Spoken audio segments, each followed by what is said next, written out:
Assalamualaikum warahmatullahi wabarakatuh. Saya Nurul Sari dari kelas 1B. Satu, sistem reproduksi yang terdiri dari uterus, serviks, vagina, dan perineum. Mengalami inovolusi uterus, proses kembalinya uterus ke keadaan sebelum hamil setelah melahirkan. Proses inovolusi dimulai segera setelah plasenta keluar akibat kontraksi otot-otot polos uterus. Subinvolusi ialah kegagalan uterus untuk kembali pada keadaan tidak hamil. Penyebab paling sering O atau K, tertahannya fragmen plasenta dan infeksi. Perubahan sistem reproduksi selama kehamilan, estrogen dan progesteron meningkat dan menekan hipofise anterior sehingga sekresi FSH dan LH tertekan dan tifak, terjadi pematangan folikel dan ovulasi.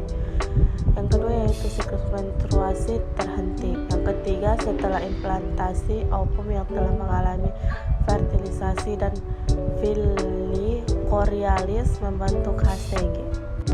Dan bisa kita lihat bahwa di gambar ini adalah sebuah gambar sistem reproduksi pada wanita. Ada juga perubahan sistem reproduksi. Yang pertama uterus. Involusi uterus kembali ke kondisi sebelum hamil, bobot kurang lebih 60 gram. Proses involusi uterus sebagai berikut: autolysis, enzim proteotik memendekkan jaringan otot atau penghancuran diri sendiri dalam otot uterus.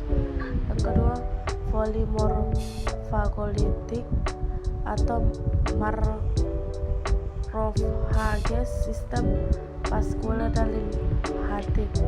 Efek oksitosin yaitu kontraksi dan retraksi dan kompres pembuluh darah, suplai darah ke uterus yang kurang. Namun perubahan yang biasa terjadi yaitu perubahan tubuh secara gradual dan peningkatan BB menyebabkan perubahan postur tubuh dan cara berjalan.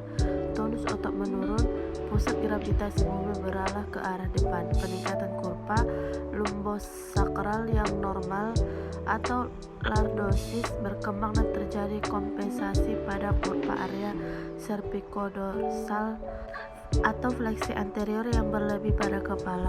Perlu untuk menjaga keseimbangan yang berakibat rasa nyeri, mati rasa, dan kelemahan pada ekstremitas berjalan menjadi lebih sakit. Perubahan pada sistem kekebalan. Yang pertama yaitu jumlah limfosit meningkat. Yang kedua, mulai kehamilan 8 kemudian terjadi kekebalan dengan adanya limfosit sampai limfosit bertambah usia kehamilan, jumlah limfosit dalam darah perifer meningkat dan mulai terbentuk folikel limfe di mana-mana. Dan yang terakhir, menangkia humoral dibentuk sel limfoid dalam bentuk molekul imunoglobulin. Pasangan terdiri dari molekul gamma E atau gamma polimer, gamma A dan gamma M. Adaptasi dalam kehamilan. Yang pertama dihubungkan dengan adanya peningkatan hormon estrogen dan progesteron, adanya penekanan dari uterus yang besar dan jaringan lainnya, melindungi fungsi tubuh yang normal, memenuhi metabolik kehamilan, dan yang terakhir menyediakan lingkungan yang tepat untuk tumbuhnya janin. Perubahan fisiologi masa nipas. Pada masa nipas, organ reproduksi internal dan eksternal akan mengalami perubahan seperti keadaan sebelum hamil. Perubahan ini terjadi secara berangsur-angsur dan berlangsung selama lebih kurang 3 bulan. Selain organ reproduksi, beberapa perubahan fisiologi yang terjadi selama masa nipas. Macam perubahan fisiologi pada masa nipas. Yang pertama, perubahan sistem reproduksi. Yang kedua, perubahan sistem pencernaan. Yang ketiga, perubahan sistem perkembangan. Yang keempat, perubahan sistem muskuloskeletal. Yang kelima yaitu perubahan sistem endokrin. Yang keenam, perubahan tanda-tanda vital. Yang ketujuh, perubahan sistem kardiovaskular. Dan yang terakhir, perubahan sistem hematologi.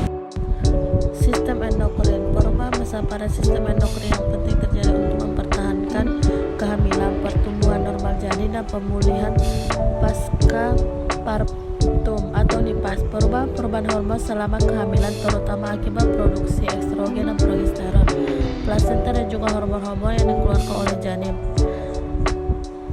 Perubahan hormon selama kehamilan trimester 1 dan trimester 3. Dan yang terakhir yaitu perubahan hematologi. Peningkatan volume darah maternal terjadi pada trimester 1, meningkat dengan cepat pada trimester 2, dan mendatar pada akhir kehamilan.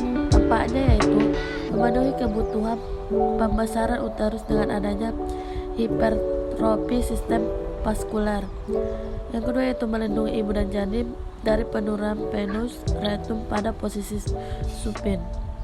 Yang terakhir melindungi ibu terhadap adanya kehilangan darah pada persalinan.